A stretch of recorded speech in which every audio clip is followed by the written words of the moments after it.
ಆತ್ಮೀಯ ಬಂಧುಗಳೇ, ಮಹಾಭಾರತ ಉದ್ಯೋಗ ಪರ್ವ. ಇದರಿಂದ ಶ್ರೀಕೃಷ್ಣ ದುರ್ಯೋಧನನಿಗೆ ತಿಳುವಳಿಕೆಯನ್ನು ಹೇಳೋದು, ಮತ್ತು ಭೀಷ್ಮ, ದ್ರೋಣ, ವಿದುರ ಮತ್ತು ಧೃತರಾಷ್ಟ್ರನ ಮೂಲಕ ಅವರ ಸಮರ್ಥನೆ, ಈ ವಿಷಯದ ಬಗ್ಗೆ ನಾವು ತಿಳ್ಕೊಳ್ತಾ ಇದ್ವಿ. ಓದ ಭಾಗದಲ್ಲಿ ಕೃಷ್ಣ ಅರ್ಜುನನಿಗೆ ಬುದ್ಧಿವಾದವನ್ನು ಹೇಳ್ತಾ ಇದ್ದ. ನೀನು ನಿನ್ನ ಹಿತೈಷಿಗಳು ಏನು ಹೇಳ್ತಾರೋ ಅದನ್ನು ಕೇಳು, ಯಾಕೆಂದರೆ ಅದರಿಂದ ಒಳ್ಳೆಯದೇ ಆಗುತ್ತೆ. ಮತ್ತು ತಂದೆ ಯಾವತ್ತು ಮಗನಿಗೆ ಒಳ್ಳೆಯದಾಗಲಿ ಅಂತಲೇ ಬಯಸೋದು, ಅವನು ಯಾವತ್ತೂ ಕೆಟ್ಟದಾಗಲಿ ಅಂತ ಬಯಸೋದಿಲ್ಲ. ಮತ್ತು ಅವನು ಹೇಳ್ಕೊಡುವಂಥ ಒಂದು ಪಾಠ ಏನಿದೆಯೋ ಅದು ಅವನು ಒಳ್ಳೆಯದಕ್ಕೆ ಇರುತ್ತೆ. ಯಾವಾಗ ನಾವು ಕಷ್ಟದಲ್ಲಿ ಸಿಕ್ಕಾಕೊಂಡಿರ್ತೀವಿ ನೋಡಿ, ಆಗ ತಂದೆ ಹೇಳಿರುವ ಮಾತೇ ನಮಗೆ ನೆನಪಿಗೆ ಬರೋದು. ಅದಕ್ಕೋಸ್ಕರ ನೀನು ಪಾಂಡವರ ಜೊತೆ ಸಂಧಿ ಮಾಡ್ಕೋ, ಇದೇ ನಿನಗೆ ಒಳ್ಳೆಯದು. ನಿನ್ನ ತಂದೆ ಮತ್ತು ನಿನ್ನ ಹಿತೈಷಿಗಳೆಲ್ಲ ಇದನ್ನೇ ಬಯಸ್ತಾ ಇರೋದು. ಆದರೆ ಕೆಟ್ಟವರ ಸಹವಾಸವನ್ನು ಮಾಡಿದಾಗ ನಾವು ದೊಡ್ಡ ವಿಪತ್ತಲ್ಲೇ ಸಿಕ್ಕಾಕೋಬೇಕಾಗತ್ತೆ. ಅದರಿಂದ ಆಮೇಲೆ ನಾವು ಹೊರಗಡೆನೇ ಬರೋದಕ್ಕಾಗೋದಿಲ್ಲ, ಹಂಗಾಗ್ಬಿಡತ್ತೆ. ಅದಕ್ಕೋಸ್ಕರ ನೀನು ಅವರ ಜೊತೆ ಸಂಧಿ ಮಾಡ್ಕೊಂಡು ನಿಮ್ಮ ತಂದೆ ಮತ್ತು ಹಿತೈಷಿಗಳು ಏನು ಹೇಳ್ತಾರೋ ಆ ರೀತಿ ನಡ್ಕೋ ಅಂತ ಅಂದ್ಬಿಟ್ಟು ಹೇಳ್ತಾನೆ. ಈಗ ಮುಂದುವರೆದು ಹೇಳ್ತಾನೆ, ನೀನು ಹುಟ್ಟಿದಾಗಿಂದಾನೂ ಕೂಡ ನಿನ್ನ ಸೋದರರ ಜೊತೆ ತುಂಬಾ ಕಪಟದಿಂದ ನಡ್ಕೊಂಡಿದ್ಯಾ, ಕೆಟ್ಟ ರೀತಿ ಅವ್ರ ಜೊತೆ ನಡ್ಕೊಂಡಿದ್ಯಾ. ಆದರೂ ಕೂಡ ಯಶಸ್ವಿಗಳಾದಂತಹ ಪಾಂಡವರು ನಿನ್ನ ಬಗ್ಗೆ ಸದ್ಭಾವನೆಯನ್ನೇ ಇಟ್ಕೊಂಡಿದ್ದಾರೆ. ಅವರು ಯಾವತ್ತೂ ನಿನ್ನನ್ನು ಶತ್ರುವ ಹಾಗೆ ನೋಡೇ ಇಲ್ಲ. ನೀನು ಎಷ್ಟೇ ಅವರಿಗೆ ತೊಂದರೆಗಳನ್ನು ಕಷ್ಟಗಳನ್ನು ಕೊಟ್ಟರೂ ಕೂಡ ನಿನ್ನ ಬಗ್ಗೆ ಅವರು ಇನ್ನೂ ಒಳ್ಳೆಯ ಭಾವನೆಯನ್ನೇ ಇಟ್ಕೊಂಡಿದ್ದಾರೆ. ನೀನು ಕೂಡ ಅವರ ಜೊತೆ ಹಾಗೆ ನಡ್ಕೊಳ್ಬೇಕು. ಅವರು ನಿನ್ನ ವಿಶೇಷವಾಗಿರುವಂತಹ ಸೋದರರು, ಅವರು ಸಾಮಾನ್ಯದವರಲ್ಲಪ್ಪ, ವಿಶೇಷವಾಗಿರುವಂಥ ಅಣ್ಣ ತಮ್ಮಂದರು ನಿನಗೆ. ಅವ್ರ ಮೇಲೆ ನೀನು ರೋಷವನ್ನು ಇಟ್ಕೋಬಾರ್ದು.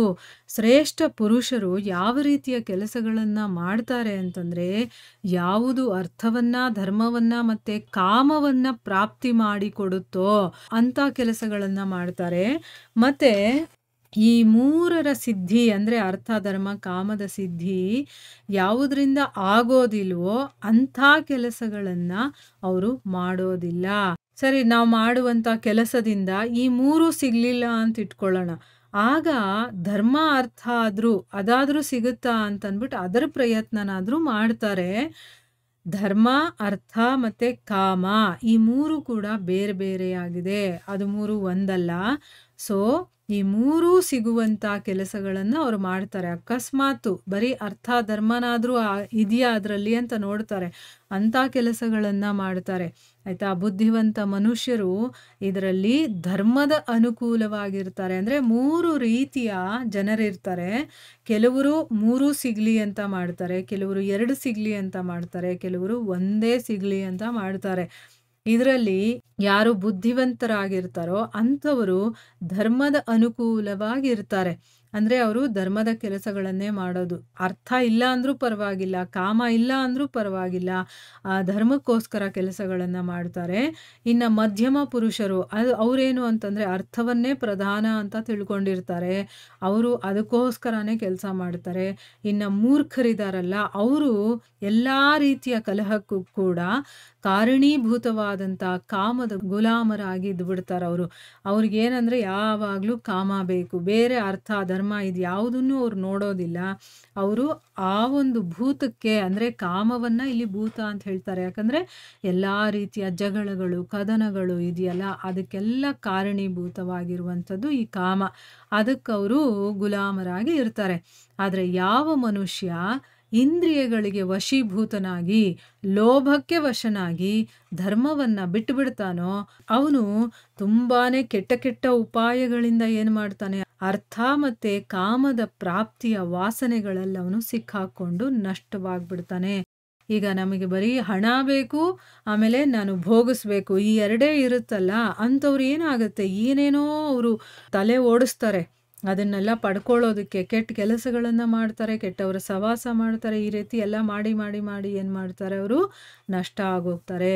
ಆದರೆ ಯಾವ ಮನುಷ್ಯ ಅರ್ಥ ಮತ್ತು ಕಾಮಕ್ಕೋಸ್ಕರ ಉತ್ಸುಕನಾಗಿರ್ತಾನೋ ಅವನು ಮೊದಲು ಧರ್ಮದ ಆಚರಣೆಯನ್ನು ಮಾಡಬೇಕು.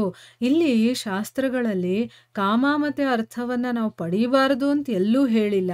ಆದ್ರೆ ಧರ್ಮದ ಆಚರಣೆಯನ್ನ ಮಾಡ್ತಾ ನೀನು ಇದೆರಡನ್ನೂ ಪಡ್ಕೋ ಅಂತ ಹೇಳೋದು. ಧರ್ಮವನ್ನೇ ಬಿಟ್ಬಿಟ್ಟು ಅಧರ್ಮ ಮಾರ್ಗದಲ್ಲಿ ಇದನ್ನೆಲ್ಲ ಪಡ್ಕೋ ಅಂತ ಎಲ್ಲೂ ಹೇಳಿಲ್ಲ. ಆ ರೀತಿ ಮಾಡಿದ್ರೆ ಅವನು ಅಧೋಗತಿಗೆ ಇಳಿಯೋದಂತೂ ಗ್ಯಾರಂಟಿ. ಅದಕ್ಕೆ ಇಲ್ಲಿ ಹೇಳ್ತಾ ಇದ್ದಾರೆ, ಮನುಷ್ಯ ಅರ್ಥ ಕಾಮವನ್ನ ನಾನು ಗಳಿಸ್ಬೇಕು, ಅದಕ್ಕೋಸ್ಕರ ಅವನು ಉತ್ಸುಕನಾಗಿದ್ರೆ ಅವನು ಮೊದಲು ಧರ್ಮದ ಆಚರಣೆಯನ್ನ ಮಾಡಬೇಕು.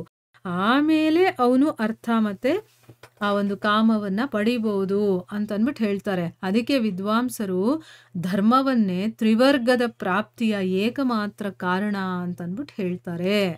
3 ರೀತಿಯ ವರ್ಗದವರಿಗೂ ಕೂಡ ಮೊದಲು ಧರ್ಮವನ್ನೇ ಹೇಳಿರೋದು. ಅದಕ್ಕೆ ಧರ್ಮದಿಂದ ನಡ್ಕೊಂಡು ನಮಗೇನು ಬೇಕೋ ಅದನ್ನ ನಾವು ಪಡ್ಕೊಳ್ಬೇಕೆ ಹೊರತು ಅಧರ್ಮ ಮಾರ್ಗದಲ್ಲಲ್ಲ. ಈಗ ನೋಡಿ, ಮದುವೆ ಅನ್ನೋದು ಕೂಡ ಒಂದು ಬಂಧನ. ಅದು ನಾವು ಕಾಮವನ್ನ ಅಥವಾ ನಮ್ಮಲ್ಲಿ ಇರುವಂತ ಆಸೆಗಳನ್ನ ತೀರಿಸ್ಕೊಳ್ಳೋದಕ್ಕೋಸ್ಕರ, ಈಡೇರಿಸ್ಕೊಳ್ಳೋದಕ್ಕೋಸ್ಕರ ಅಂತಾನೆ ಮಾಡೋದು. ಹಾಗನ್ಬಿಟ್ಟು ಯಾರ್ಯಾರ ಜೊತೆನೋ ಇರಬೇಕು ಅಂತಲ್ಲ. ಅದಕ್ಕೆ ಅಂತ ಒಂದು ಸಂಪ್ರದಾಯ ಶಾಸ್ತ್ರಗಳಲ್ಲಿ ಹೇಳಿದ್ದಾರೆ. ಒಂದು ಹೆಣ್ಣು, ಒಂದು ಗಂಡು ಮದುವೆಯಾಗಿ ತಮಗೇನು ಇಷ್ಟ ಇದೆಯೋ ಅರ್ಥವನ್ನು ಕೂಡ ಪಡ್ಕೊಳ್ಬೋದು, ಕಾಮವನ್ನು ಕೂಡ ಈಡೇರಿಸ್ಕೊಳ್ಬೋದು. ಅದರಿಂದ ನಾವು ಮಾಡ್ಬೋದೇ ಹೊರತು ಆ ರೀತಿ ಮಾಡಿದಾಗ ಅದು ನ್ಯಾಯಯುತವಾಗಿರುತ್ತೆ, ಧರ್ಮಯುತವಾಗಿರುತ್ತೆ. ಅದು ಅನ್ಯಾಯ ಆಗೋದಿಲ್ಲ, ಅಧರ್ಮ ಆಗೋದಿಲ್ಲ. ಆದ್ರೆ ಮದುವೆ ಮಾಡಿಕೊಳ್ಳದೆ ಇಷ್ಟ ಬಂದವ್ರ ಜೊತೆ ಇರೋದು, ಅವ್ರ ಜೊತೆ ಹೆಂಗ್ ಬೇಕೋ ಹಂಗಿರೋದು, ಆ ರೀತಿ ಮಾಡಿದಾಗ ಅದು ಅಧರ್ಮ ಅನ್ನಿಸ್ಕೊಳ್ಳುತ್ತೆ, ಅನ್ಯಾಯ ಅಂತ ಅನ್ನಿಸ್ಕೊಳ್ಳುತ್ತೆ. ಈ ರೀತಿ ಇಲ್ಲಿ ಹೇಳ್ತಾ ಇರೋದು, ಧರ್ಮದಿಂದ ಆಚರಣೆಯನ್ನ ಮಾಡ್ತಾ ನೀನು ಅರ್ಥ ಮತ್ತೆ ಕಾಮವನ್ನ ಪಡ್ಕೊಳ್ಬಹುದು ಅಂತ ವಿದ್ವಾಂಸರು ಹೇಳಿದ್ದಾರೆ. ಏನು, ಧರ್ಮವನ್ನೇ ತ್ರಿವರ್ಗದ ಪ್ರಾಪ್ತಿಯ ಏಕಮಾತ್ರ ಕಾರಣ ಅಂತಂದ್ಬಿಟ್ಟು ಅಂತ ಇಲ್ಲಿ ಭಗವಂತ ಹೇಳ್ತಾನೆ. ಮುಂದುವರೆದೇನು ಹೇಳ್ತಾನೆ ಅಂತ ನಾವು ಮುಂದಿನ ಭಾಗದಲ್ಲಿ ತಿಳ್ಕೊಳ್ಳೋಣ. ಹರೇ ಕೃಷ್ಣ.